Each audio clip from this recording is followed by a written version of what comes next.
What's up guys and welcome back to Anime King 3. Today I'm going to be giving you part 3 of What If Naruto and his clan was betrayed by Konoha. Remember to get this one to 100 likes as usual. Share this to all of your friends on your social media platform. And also guys, go ahead and check out the brand new episode of What If Godlike Naruto went to the Marvel Universe and enjoyed that. And also if you're new, yes, I indeed have 3 channel guys, Anime King 2, Anime King 3, and now one more. Yes guys, I now have 4, Anime Prince guys. All the links will be down in the description, so go ahead, check them out and enjoy guys. And remember, if you're new, go ahead and destroy that red subscribe button. And not to mention the bell notification, because of all the channels I have. Make sure to turn it on guys so you can see exactly when I post. So without further ado, without wasting more time, what do you say we just leap ourselves right into this new episode guys. Begin now.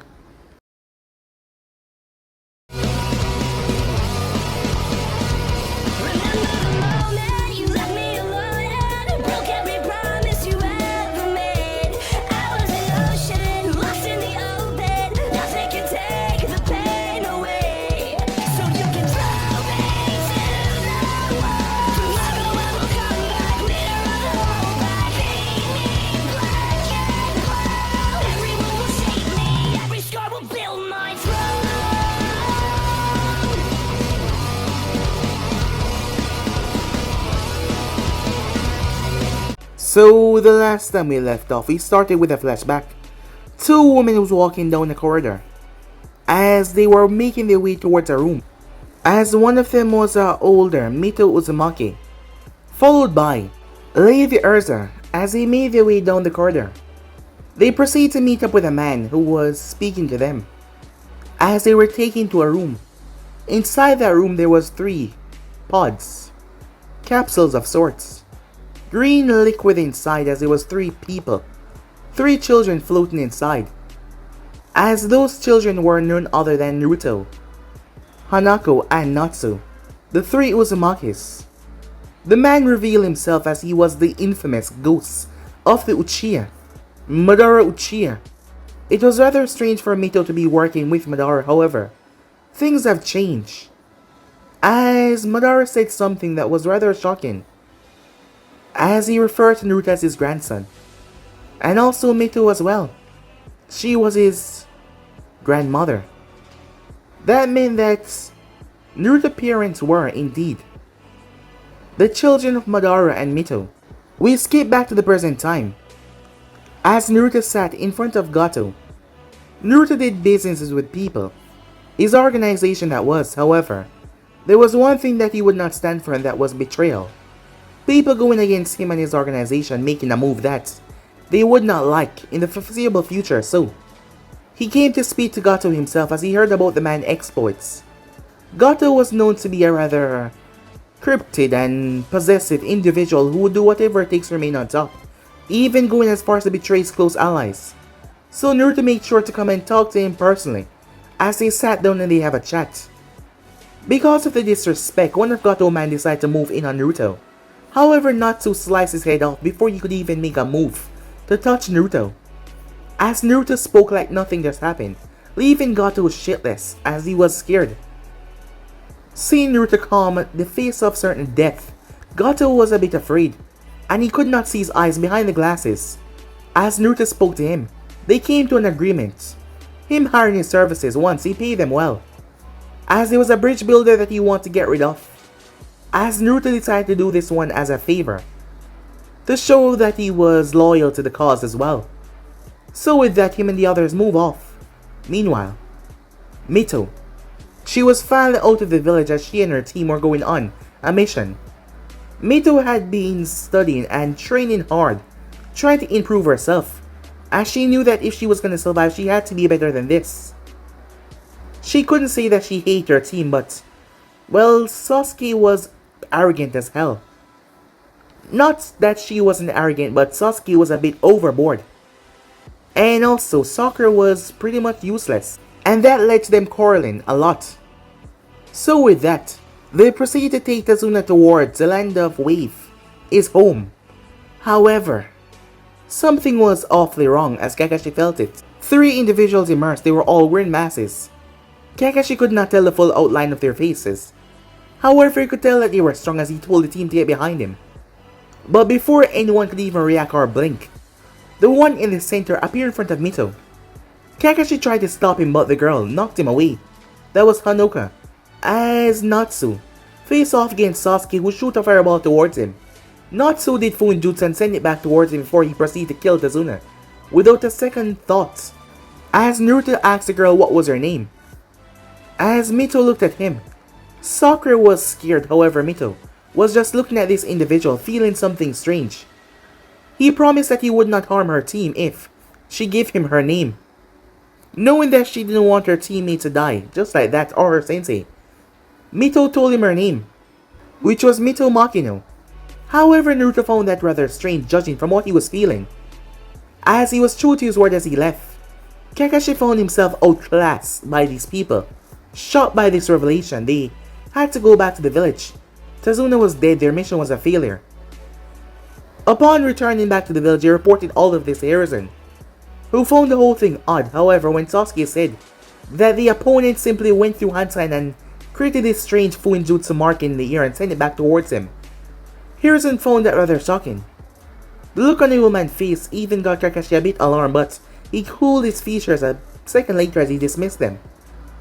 The prospect of those being Uzumaki's, especially since one of them went after Mito, was so high that he was afraid. He was afraid of the past coming back to haunt him. Hiruzen had done a lot of dreadful things, terrible, awful things. And he was afraid of the past coming back because it wouldn't be pleasant at all.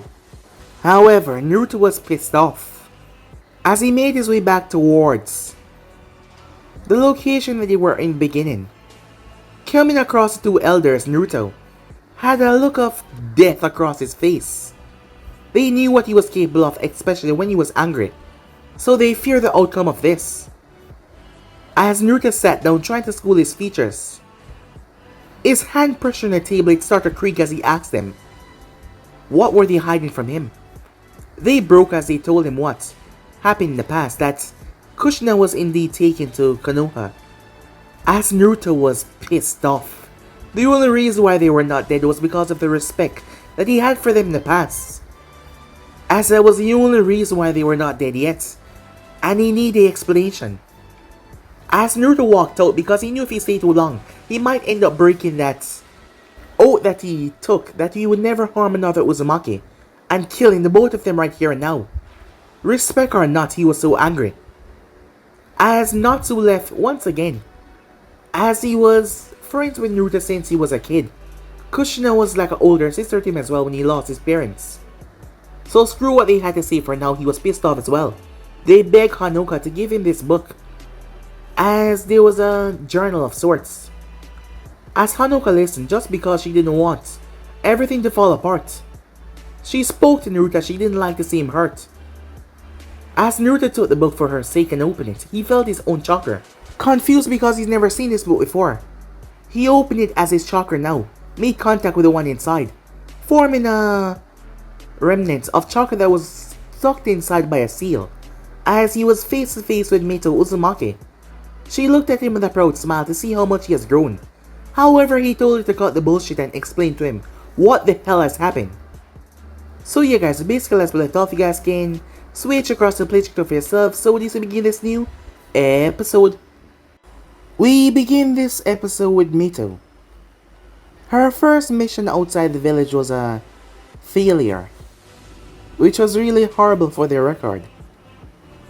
However, that wasn't what was bothering her though. What was bothering her so much was that individual. The one that had reached her in the span of a second. Maybe even less than that.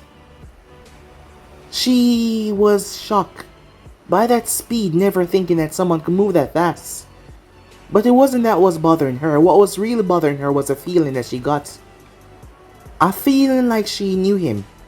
Which should be impossible because she didn't know anyone outside this village, and yet the sensation that she knew that individual was so strong that it was mind-boggling.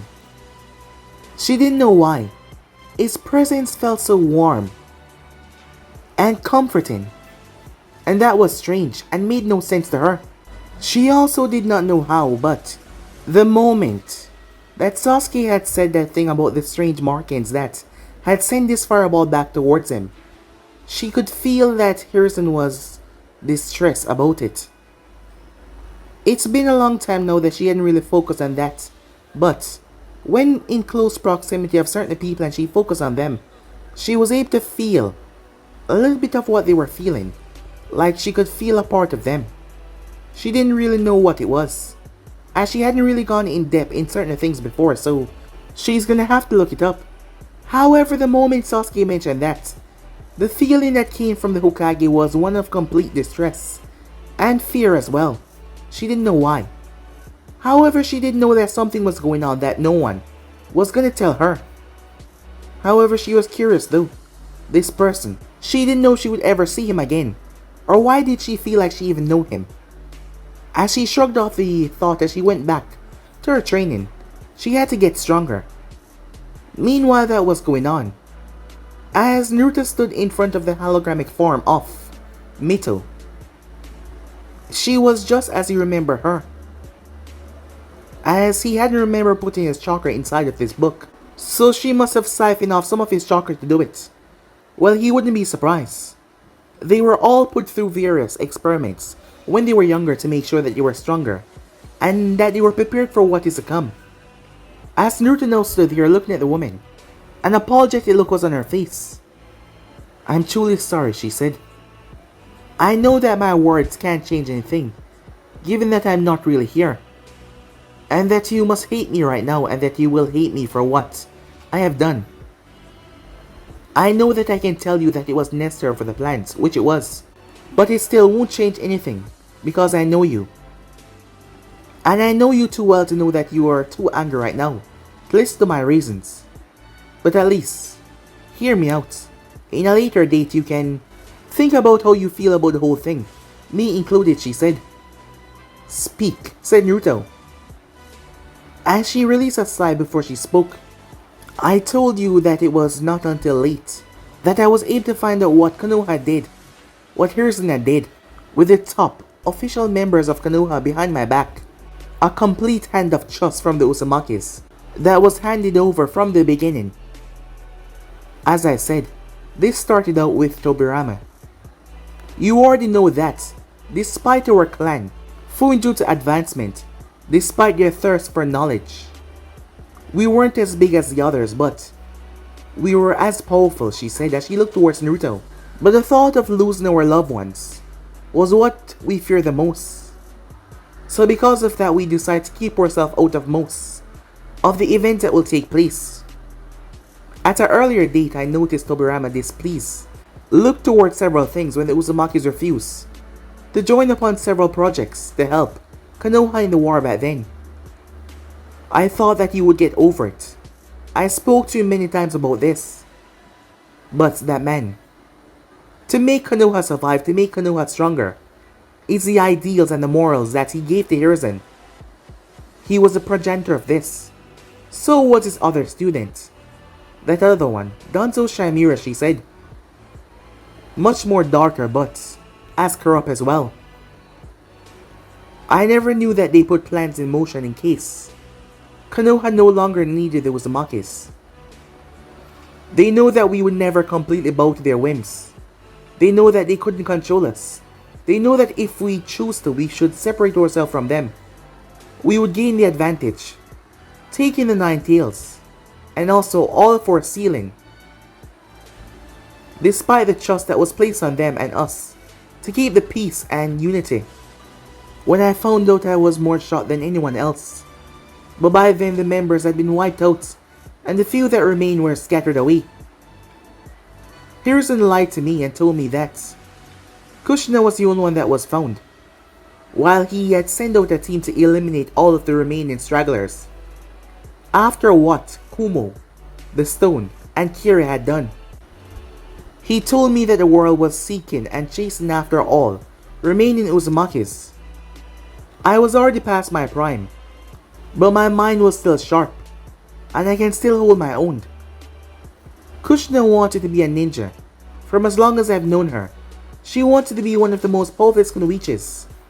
So reluctantly, I agree to accept her plan and allow him to make her refer to herself as a different name. It was Makino. Mito saw Naruto's face clench when he heard that. As she continued on, I had her trained. I helped her. I watched her grow. However, when the realization of everything else hit, and I was told what happened when I was greeted by Urza, I was so shocked. And I found out that you and several others were alive. I was betrayed, hurt. The philosophy is that was brought on down by the will of fire. The thing that was supposed to be the thing that kept people together as friends, comrades, was the same thing that they used against us and destroyed us. And I would not let that stand. I would not let all of our loved ones just die like that, without getting their retribution and their revenge for what happened. So we began to plot, knowing that if we make a move now, everything would go into shambles. I wanted Kushina. I wanted to tell her once she was ready. However, as the more time passed on, the more I watched, knowing that, with her taking the Nine Tails, with her knowing that Konoha was the one that went after her clan, and more importantly you and I both know what she would do. She would release the Nine Tails right in the center of the village, just to make them pay for what they did, because she loved you more than anything else in this world. So I kept my mouth shut, and I didn't tell her anything. The time passed as I watched her grow. Knowing that my time was coming to an end, I have already set all the plans in motion. I had prepared everything to make sure that she learned of everything once the time was ready, once you were ready to set out. But unfortunately, as you just said, she died. And I will continue to blame myself for that, knowing that I'm the reason why you never got to see your sister again. And I'm truly sorry, she said to him. As Naruto took a calming breath, his shades were still on, concealing his eyes. As he glanced up towards the heavens, "You're right," he said. "It's a good thing that you're not here." "Naruto, no," said Naruto. "I don't want to hear anything more from you. I know that there's other journals with other information, but at the moment, I truly don't want to hear your voice. You had many chances to pull Kushina aside, to tell her what is going on, but you waited because you wanted to make sure that me and the others are ready to face what is gonna come, what we will have to do, to make sure that we get our revenge, to make sure that the plan move forward. You prevent me and my sister from seeing each other. To you at the time it was the right move because you believe it will help us. But all you did is take the chance away that I could have got to spend more time with her. And now she's dead. So you're right. I can't forgive you. And it's a good thing that you're not here," said Naruto. "Otherwise, down below on the cliff, as Hanoka and Natsu was watching Naruto, the both of them were quiet until the entire front section of the cliff was blown to smithereens. It seems like a hail of explosive tags had just been detonated. Through the smoke and the dust and the fire, Naruto glasses that fell off. As Hanoka and Natsu looked towards him, seeing his eyes that he kept hidden away from the world for a reason, because of the power that they contain. However, he was still angry, and his mind was not that docile about the idea of, because of what it took, he never got to see his sister again. He would never understand her reasons. They already lost so much. They lost everything. And she took away the one chance that he got to see his sister again. And for that he just couldn't forgive her. Hanoka looked down toward the small journal in her hand. It might be a good idea not to give him any of these until he was able to calm down. After all, he would just end up destroying all of them Both her and Natsu watched as Naruto jumped off. Knowing that he liked to be alone, they did not intervene, as they left him be. A few minutes later, as Naruto heard footsteps, as he turned his gaze towards Konoha, as he was wearing a new pair of glasses, once again his eyes shaded. His face showed that he didn't want to be disturbed. After, we made a deal with Gato. I assigned Haku and Zabuza to him for the moment. I just received an urgent message, he said, as she walked over and handed Naruto a scroll. Fuin Jutsu could allow them to contact each other from even this far distance. As Naruto slowly rose up to his feet, before he clenched a fist and the scroll. Flashback. Hiruzen was in his office. The information that he just received was mind-boggling. Could this really be Uzumaki's that survived the collapse of Uzu? If it was, and they had questioned Mito, but why? Why wouldn't they try and take her? Maybe it was because of her last name. Kakashi did say that the guys didn't seem that they were here to fight at all, they were just there to kill the bridge builder. Hiruzen was able to get some information about what was truly going on in the land of Wave. He decided not to get Danzo involved just yet. It turns out that the typhoon Gato was currently at the land, trying to submerge the people in death. And with the bridge builder now killed, the bridge could not be built, so Gato would have the chance to take over. Hiruzen quickly waved his hand as a purplier Anbu arrived. Cat, you, and Team Kuma are going to head to the land of Wave, and without either of you being seen. If anyone catch even a glimpse of you, erase them. I want Gato, the leader of this shipping magnet company, to be brought here. Do you understand? As Cat nodded her head. It shall be done, Hokage-sama, she said. He couldn't have his name or the leaf be involved with Gato. Despite the man doing underhanded things, he also owned a gigantic shipping company as well, which was on the up and ups. And if he was able to get out that Konoha assassinate someone like him, as they wouldn't be able to prove it, because Gato kept his things on a tight leash, Konoha would be on the bad end of this. However, they must be working for Gato. That was the only explanation that he could come up with at the moment. So, if they were able to get their hands on Gato, he should be able to get the information out of his head to find out who the hell these people are. Back to the present time. It was midnight. Haku stood outside of the mansion as she stood on top of the roof, as she was wearing her hunter nin mask. They got the message from Hanoka-sama that her and Zabuza should keep a close eye on Gato until he completely take control of the land of Wave. Despite this being underhanded means, after all, they never said that they were good people. Many more citizens from the land of Wave had split because of the word that Tazuna was dead. Gato believed that some of these fools might actually think that they still have a chance and might try to hire other ninjas to come and assassinate him, so he reached out. So here they were now, as she stood on top of the roof. She wasn't aware where Zabuza-sama was at the moment, but she was here though, as she was scouting over the area. She didn't believe that the others would surely decide to hire anyone, knowing that there was a good chance of them dying. They should just give up already and allow Gato to take over the land. It's just because they did not know who they were up against.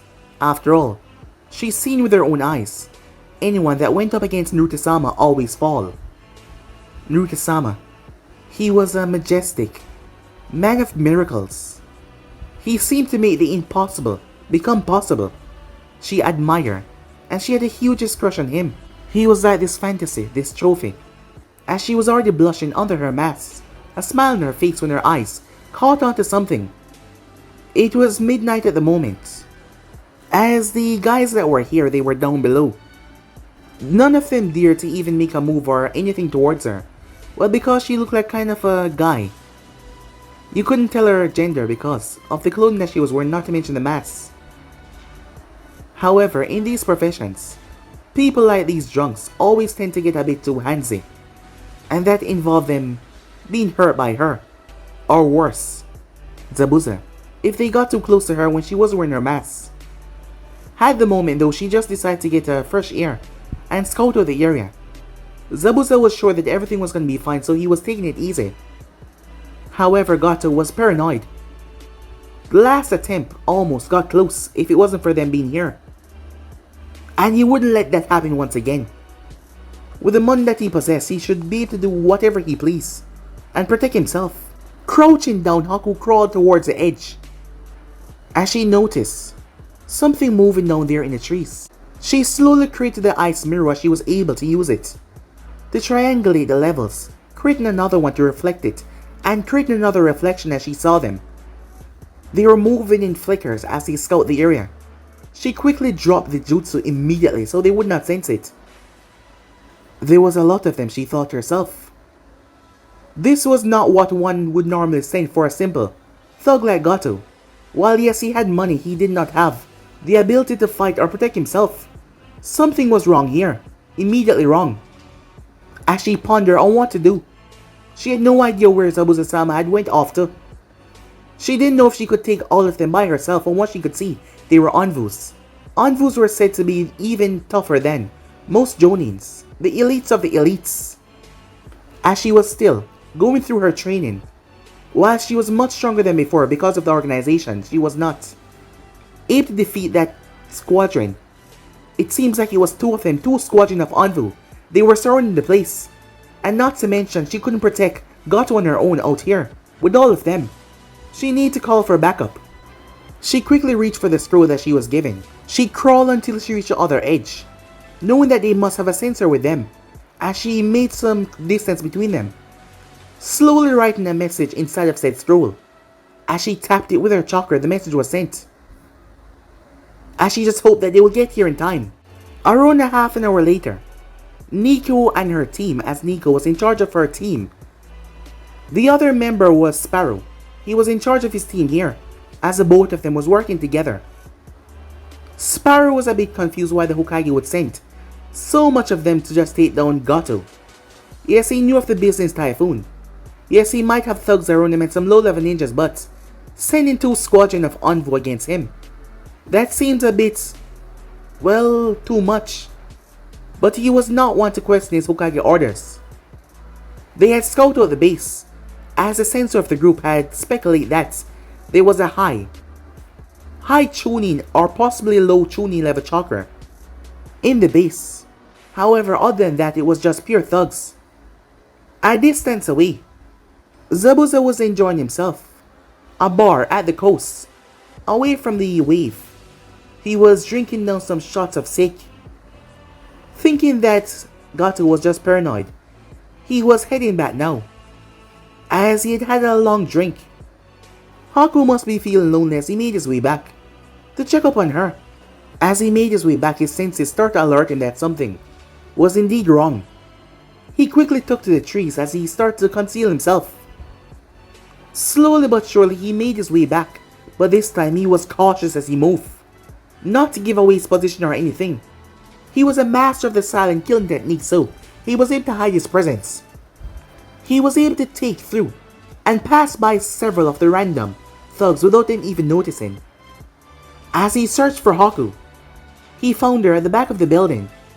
As he saw her, he motioned towards her. As she noticed him, her eyes seemed to light up, not that he could see. As she quickly scurried towards him, Zabuza-sama. "We have a problem," she said. "It figures. I felt something off the moment I got here," he said. She wasn't going to question that. He reeked of alcohol. He was drinking.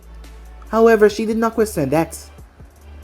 Judging from their mask, I believe they're Konoha ninjas, but this is truly unorthodox for them to send two squadrons of ninjas here. It makes no sense. As Zabuza was confused as well. "I sent word back to the others." "You what?" he said. "I sent word you weren't here.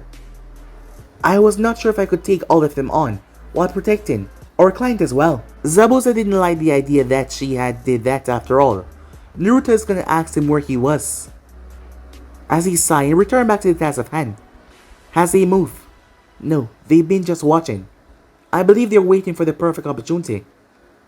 Noticing that, I was able to send out a few of the thugs here. It seems that they do not want to be caught, or perhaps they're preparing to kill them all. One of the sensors, I believe, was able to get rather close. However, out of sight, but I was able to pick up on him. I'm sure that he noticed I'm here. They probably noticed you're here as well. So they do want no trace. I believe they're planning the undercover ops. Perhaps they want to kidnap Gato or something. But why? She asks. I have no idea. There's a chance of us doing this properly though. But these thugs, it's gonna have to come in handy. Before she could say something though, they all felt it. It wasn't just a sensor, they all felt it. Nico, Sparrow, every single Anbu snapped their gaze up. Zabuza Haku doing the same thing as well. They couldn't see past the thick clouds as the place was filled with smoke and fog. However, something was in the air. Something powerful as it dropped. Haku and Zabuza watched from where they were as something impacted the forest with terrible force, decimating trees, blowing back stones and debris. Back towards the Anvus, Nico and Sparrow and several others were able to jump away the moment they felt that source of chakra. What the hell is that? An Anbu with a beer mask head as he looked over. He was rather bulky, as he had the size to match. It seems like he was one of strength judging by his knuckles. The smoke slowly started to clear away as a single individual stood there. As Kuma stepped forward as a person, was wearing a cloak. However, what they saw was his sights. As they instantly recognized who this person was.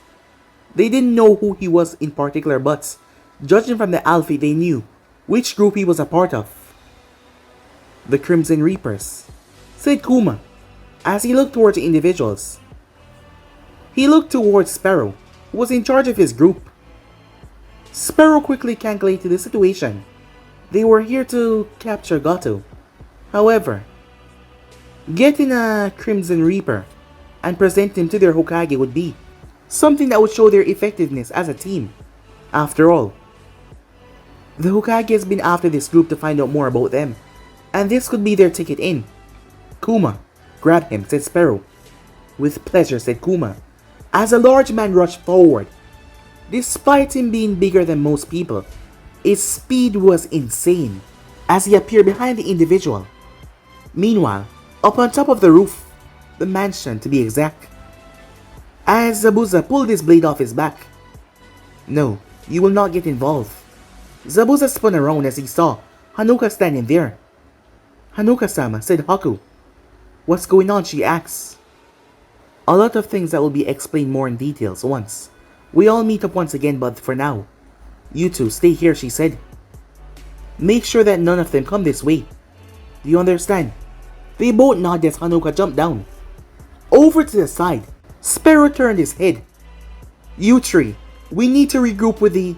However, that is when he heard it, a grunt of pain. Turning back towards Kuma, he saw Kuma staggering back. As he saw this individual fist outstretched. Kuma was known for his immense strength. So for someone to hit him like that, it was mind-boggling. As Kuma gripped his chest, the individual didn't waste time, though, as he moved. The glisten of his mask from the moonlight was the only thing that you saw. Kuma tried to grab him, despite the pain, however. He slipped like a snake, twisting his body, getting out of Kuma's grip, before he slammed his hand down right on Kuma's shoulder. There was a popping sound as Kuma wailed in pain a bit.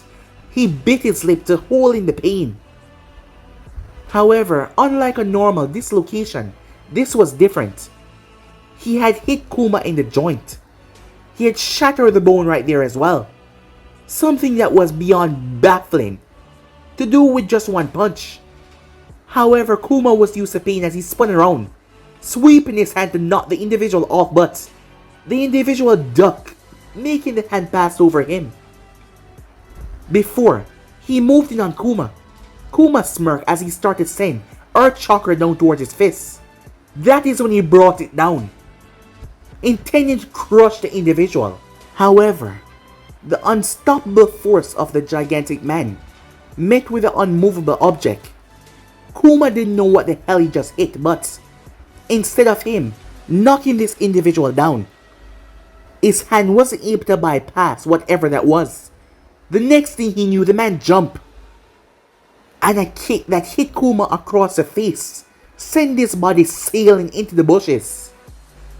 Immediately, Snake, Rabbit, and Wolverine, all of them moved into position surrounding this new individual as they realized that he was more dangerous than before. The center of the group that was wearing the owl mask. "Sir," he said, looking towards Falcon. "His chakra, it's distorted." "What do you mean it's distorted?" "I'm not sure what he's doing, but when he just arrived, what we felt was a normal amount of Jonin level chakra. And I believe that Kuma could have handled that. But now it's feeling strange. I'm unable to tell what exactly this means." "What do you mean?" "You're so close." "Yes, but I don't know, sir." As Falcon snapped his head towards this individual, as when the owl had told him that it was just a normal Jonin level chakra, he thought that it was one of Gato goons, believing that Kuma could handle the case. He turned. Good thing enough he had gave Cat the signal to pursue Gato and end him. Now they were left here with this individual. "Stay back," he said to Owl. Owl was also the healer of the team as well, and the censor. As the remaining ninjas, Wolverine, Snake, and Rabbit, move in. As he gave them a signal, they pulled their blades, all of them moving fast. Their blades were to arc this individual into 3/4. However, to their astonishing shock, he grabbed the first blade with his bare hand. Yes, he was wearing gloves, but that did not make any sense that he grabbed the sharp blade that was able to cut through even metal if they applied chakra to it. But still, when he then broke the blade, as he pulled the ninja forward, Rabbit found the blade stab right into his eye socket, tearing through the mask. Rabbit's life didn't last for too long after that, as he crumbled like he was nothing. Wolverine came in as he clashed with the individual. However, the individual was able to dodge all of his strikes as he staggered back on his feet. Wolverine thought that he had him as he spun, ready to sever him in half. However, the person once again did the unthinkable, as his speed caused Wolverine to lose focus when a heel slammed into his chin, shattering his jaw. Wolverine staggered back, pain, as he felt the blood gathering under his mask. Before his life could be ended, Snake slipped into the way and sliced down. However, unfortunately for Snake, the individual tapped him on the chest. As he swirled his hand before he turned it and pulled back before he hit Snake right in the chest. Snake was unsure what happened, but then he felt it. Something burned right through the armor that he was wearing and attached to his skin. Snake started to scratch as he dropped his blade. He started to scratch and scratch and scratch. Something started to grow and twirl and twist around his skin, and underneath it, he felt like something was alive moving inside of him. Snake started to scream, the pain becoming unbearable. Falcon watched as this individual's fingertips. He could see the fingertips light up with a strange glow. A golden glow as he slammed it into Snake's chest and turned it. Snake's body started to combust. Little by little first, his fingers, as his body started to turn red and combust upon itself. Shocking the hell out of Wolverine as he staggered back, as it went up to his head as Snake's head grew to the size of a melon before it went off in a boom. None of them were sure about what that technique was. However, whatever it was deadly and lethal. Wolverine drew his blade as he held onto it as tight as possible. However, Falcon stopped him. Falcon was an all-around fighter. That is why he was the captain of this team. And he was the most strongest. No one could question that. He sped through hand signs like it was child's play as he breathed out an enormous stream of flame. However, to his shock, the individual had a sword in his hand. It appeared out of nowhere as he reached down and cut the fire in half. The strange thing about it was he did not unsheath the blade. He didn't unsheath it. Instead, he used the sheath, the blunted part. Falcon drew his own tattoo as he moved in, as he clashed Falcon applied fire chakra to his blade, but still he could not break through the rough material that the thing was sheeted in. Falcon made sure that he was not caught off guard by that finger of his. However, that is when Falcon saw it. This guy was just toying with him. He then heard him speak for the first time. Pathetic. The handle of the blade slammed into the crook of his mask, shattering it with considerable force. Falcon was certain that that was not a normal blade or a handle or a guard. Falcon tried to back away, but the individual was gone in a blink. Behind you! Wolverine shouted, but Falcon was not the one that got anything, instead it was Wolverine. The handle of the blade had struck into his skull with such force that blood started to leak from it. His eyes rolled back in his skull as he collapsed. The individual turned towards Falcon. As Falcon spoke, "Who are you?" he said. As this person need to be known about. The Hokage need to know of this. However, the man said nothing as he gripped the handle of his blade and unsheathed it. Falcon stepped back as he felt a strange feeling. He felt barf rush through his throat. He felt like he wanted to throw up. He felt like everything was crazy, like the world was upside down. A feeling of euphoria washed over him as he was able to right himself. The blade was black as night. It was barely even seeable. However, there was a tainted purple chakra leaking from it, as he has never felt something so dark before. Falcon was able to see his face in the shades that his opponent was wearing, and he moved. Falcon brought his hand up trying to block, but it was for naught. The strange black blade take right through his blade. It literally severed it. Falcon did not possess the speed that was necessary to move as he was cut down, sliced in half. He died before his body even fall properly as Naruto sheathed the blade. As he heard footsteps as he turned, the purple-haired Anbu came to a stop as she saw him. Her left arm was a mess as there was blood dripping from it. Yujiro was shocked. More so, she was baffled. This mission was supposed to be simple. Go after a drug leader, a man that did not possess power. However, they came across something rather more shocking. Her entire squad was wiped out by a man over to the side. None of them were able to best him in Kinjutsu. That was all he used, Kinjutsu. Yes, you could feel the chakra flowing through his blade, but he didn't use any techniques. He looked towards him, look of disgust as he cut each of the members down. She knew that she had to report this back in, as the last member of her group had sacrificed himself so that she could report this back. However, here she came across someone even worse, as she saw the entire squad of Falcon dead. The most messed up part of this was, Falcon's squad was the second strongest Anbu squad within Konoha, and yet a single individual that was alone was able to wipe them all out. All of them were dead. The unit was able to fight as Sanin working together, and yet here they were. Just who the hell was this guy? However, he flashed away. His speed was something that she could not track. Instead, something baffled her as he saved her life. A blade was about to take her head off for the split second that she stopped, but he grabbed the wrist of the individual that they were fighting. "What are you doing?" said Natsu. Yujiro seen her chance.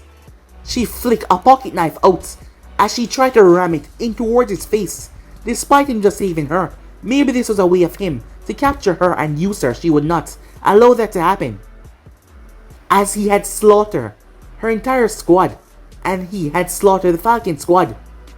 However, to her shock, his hand was able to predict her movement and grabbed her wrist. She cried out in pain as he snapped it with a fury, and he did not let go, forcing her to her knees. He released her hand, causing her more pain as he threw it down. He then reached and gripped her by the throat. She started to suffocate as he pulled her close. Right towards her ear, he whispered, "Tell your Hokage that the ghosts of the past shall return and submerge it all within blood," he said. as he tossed her aside, forcing her to crash on the ground. He said a few words to the other one, but she could not hear properly, as he started to walk off. Having no choice, she got up with her two broken arms. One was bleeding badly, the other one was broken wrists, as she ran, rushing back towards the hidden leaf to notify them of what took place. Hanoka came out as she saw Naruto and Natsu standing there.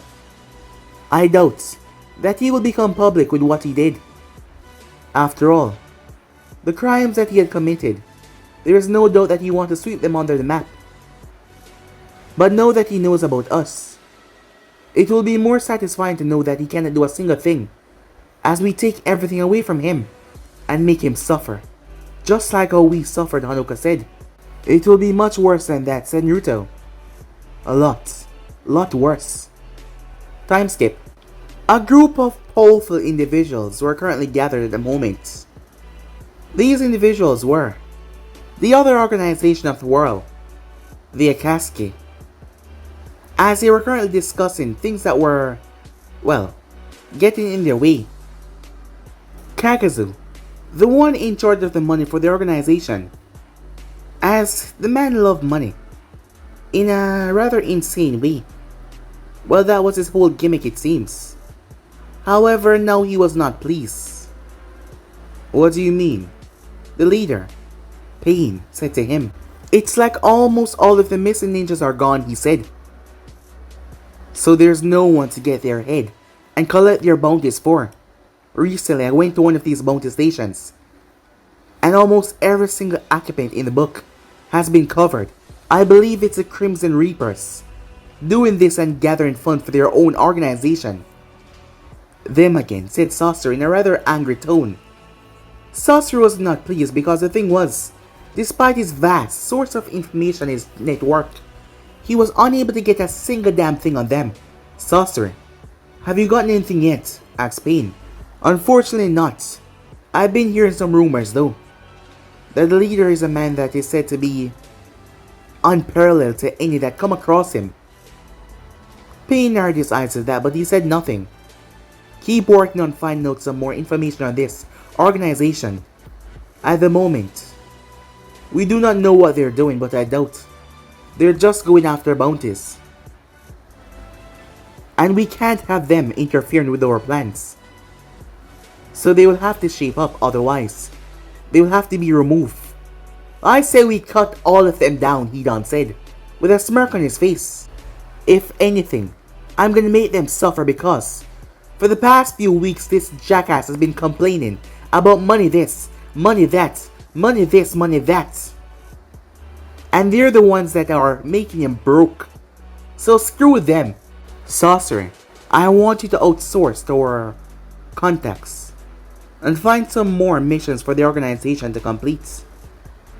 Even that is becoming a bit scarce, said Sasori.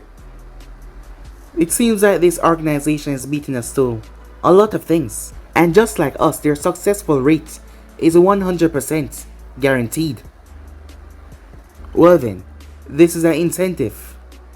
Put in more work to find these individuals. The sooner we get rid of them, the quicker everything returns back to normal. Dismiss, he said. All the members came out of their hologramic form as they returned back to where they were. Kisame had a toothy grin on his face. You hear that, Itachi, he said. Why don't we start a hunt for these individuals? After all, I'm sure it will be fun to find them. Not to mention to actually go up against their leader. The rumors that are going around that he's one strong bastard. Maybe even stronger than our leader. What do you think about that? If we want to confirm it, we will first have to find them, said Itachi as they started to walk. I guess you're right about that, said Kisame, as they walked off. Time skip. Harrison left the hospital room where Yujiro was, as there was a look on his face that could not be described. However, he was concealing himself quite well. Slowly but surely he made his way, as it didn't take him too long. As Harrison left the perimeters of the hidden leaf as he stepped out in the forest, arriving towards a certain section, A ninja appeared. Open it up, Harrison said. The ninja did as he was told as Harrison made his way down and down. Arriving towards the lower levels, Harrison started to walk. It didn't take him too long to arrive on the man that he wanted to see. Ah, Harrison, said Danzo in a formal manner. Why are you here? You're not the one to usually give us social visits. We have a problem. What do you mean? The ghosts of the past shall return, and they're coming to submerge us in blood. What are you talking about? Danzo said, as he rose above his throne. I haven't told you about this yet, but I believe some time ago that this new organization, the Crimson Reapers, was aligned to one of our past enemies. As Danzo narrowed his gaze, you know who I'm talking about. The worst one that we didn't want to come back. That's impossible. We erased all evidence of us being involved in that, not to mention we took care of all of the remaining members. I know. But recently, a lot has happened that you need to know. As Harrison told Danzo what happened so far. Why didn't you tell me this sooner? As a Hokage, I am the one to handle these things. And I believe I could have get rid of it on my own. But I failed. Falcon and his group was the second strongest organization Anbu members that we have. In the regular forces, Ujeo and her group not too far behind. However, from what she told me, only 2 individuals were able to kill them all. 2? Said Danzo. Yes, and apparently, none of them even got stretched or seeming to break a sweat. And you truly believe that this is Uzumaki's? Yes, I do. It's them. The Crimson Reapers. All this time. But how would they know? Said Danzo. Like I said, we covered our track perfectly. I guess we missed something, said Harrison, as he was rather angry and upset about this. You speak that this is my fault. I know it's my fault. It had to be done, Danzo said. We made a choice and there is no going back now. We now have to clean up our mess. Sending ninjas to the wave might be fruitless. If there is only 2 members that is capable of wiping out 2 platoons that are strong enough to even rival any top jonin in this village, then all of them will be slaughtered. We need to think about this in a more strategic way. First of all, you said that this person came to the girl recently. Yes, he asked her name. Uzumaki's. I've always been told for censors, it won't take long for them to find out who she is and try to take her away from here. So what do we do? Said Danzo. Are you finally agreeing to the idea to remove her from the regular forces? At the moment, it seems I'm gonna have to. I can't allow her to go on missions. For the moment though, I will speak to Kakashi. Until we make a better solution, she needs to be kept safe in the village where we can keep eyes on her 24/7. I doubt they will just walk into this village, Danzo said. They might be strong, but they cannot take on the entire village. So she's protected here. I'll also have a few of my men watch her, just in case. Now, regarding these Uzumakis, we need to find out how much of them are there. And we need to find out where they're located, and what they've been doing for these past couple of years. And what is their motive now? And how did they even know that we were behind this? Why are they not targeting the other nations? They're just coming after us. But if you look at things in a point of view, you're the one that actually started this, said Danzo as he looked towards Harrison. What? I'm not saying about the whole thing, but those Anbus. I'm not sure why those 2 ninjas slaughter all of them, but the mission, and if they're working for Gato, maybe they're just trying to protect him. But I doubt, after what you told me about what that woman saw, that was just for protection. There is grudge there, said Harrison. No one slaughters someone like that without some kind of grudge or hate behind their killing. I'm not even sure if they're still in the land of Wave. Sending our ninjas there now would be a complete bloodbath. You're right, we need to think about this in a more strategic way.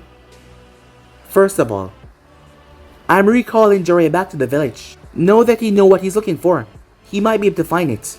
I need you to gather your spies in the other nation as well. Know that you have a grasp on what you're looking for. Their descriptions, normal Uzumaki features. It should be a lot easier to find at least one of them. Or if we can even get our hands on one of the Crimson Reapers. That organization still delude me. I have not yet gathered any information on them. They've been proven to be rather secretive. However, for us to pull this off, we must think about this thoroughly. We can't afford to make any mistakes, Hiruzen said, as he had a seat with Danzo. In the worstest times, you had to work with your enemy to make sure that you and your people survive no matter what. Because at the moment they were up against a common enemy. An enemy that can prove to be detrimental and fatal to all of them if they let it coexist. Time skip. Mito was exhausted. She was tired. Her body felt like it was about to fall apart at any moment now. She had pushed herself. She'd also read up a bit about the thing that she could sense. There was no history in the books about anyone being this kind of sensor. She found out that it was sensor abilities, but the other sensors are able to sense people, not emotions. Maybe she was special. A part of her didn't want to tell Hokage.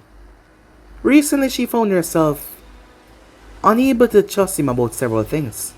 He had lied to her from the beginning. While she played it off cool, she knew there was a big fraction of her trust that was taken away from her by him. And she didn't know if she could fully trust him again. He's been lying to her for years now, not telling her why the people hate her, putting her through so much pain despite knowing why she was suffering. He never, ever once tell her why. So she refused to give him all of her trust. As she entered her home, she could feel people watching her. She played it off smooth like she didn't notice. She was confused though. She's never felt so much of them watching her before. They weren't inside, however, they were outside. She walked towards the windows as she closed her blinds, making sure that no one could spy on her. As she started to panic, the old man knew about her ability, she thought, as she sat down. Was that why he sent his Anbus after her, or ninjas to watch her? Making sure that they weren't able to see her as she pushed certain furnitures around, to make sure that the windows were covered for the moment, and the door was locked. Certainly you wouldn't try to hurt her, right? She thought to herself, as her heart started to race. That is when she heard a small squeak. Turning, she saw a small rat. What the hell? As not well kept as her apartment was, she kept it clean. And seeing this rat in here, however, something was wrong. The rat was pure black. And not to mention there was a scroll on his back. It came towards her, she backed away, but it did not try to attack or anything, it just came towards her. It stood there waiting. She reached down hesitantly as she took the scroll. She unfurled it. The thing jumped at her, she dropped it and dropped away. However, it jumped right into the scroll. She looked at the furled scroll over to the side, she slowly reached over and picked it up. Just what the hell was going on? As she narrowed her gaze as she saw writing, she saw a small box, the size of her thumb, that said chakra. Confused by this, although intrigued as well, and maybe she was trying to keep her mind off the prospect of the Hokage coming after her, she pulsed her chakra inside of that small area. The next thing she knew, the thing unfurled in her arms. One moment it was the size of her hand, and next moment it was the size of a normal scroll. She watched as the thing released a faint pulse of chakra, like it was scanning the area for other people. Once that was done, it unraveled. As Mito was confused. What's going on? She saw words appearing. Hello, Mito. If you were able to open this, and the process is done, that means you're alone. Do not be alarmed. I know you must be confused right now.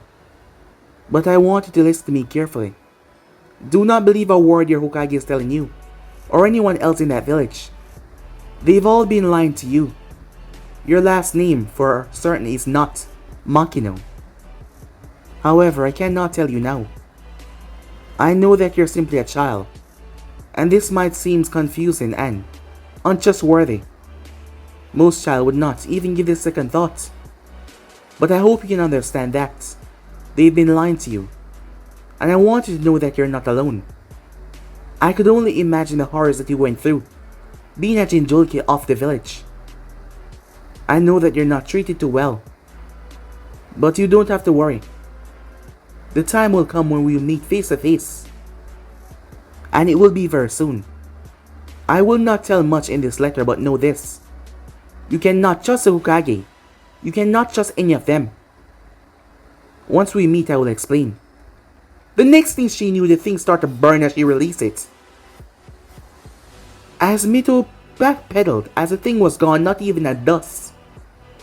She looked at the ground where the mark was supposed to be, what it was not.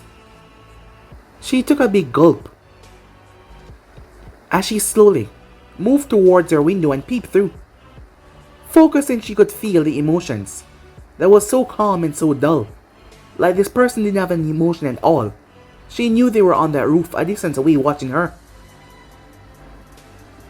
Was someone out there looking out for her? Wait, her name. Her name was not Makino? Why did it... Wait. As she remembered that mission to Land of Wave, that guy asking her name is here, being so similar to hers.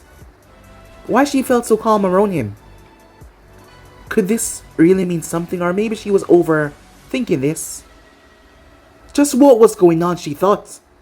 But guys, be in subscribe right here. If you want to see the next part, do like, subscribe, comment down below.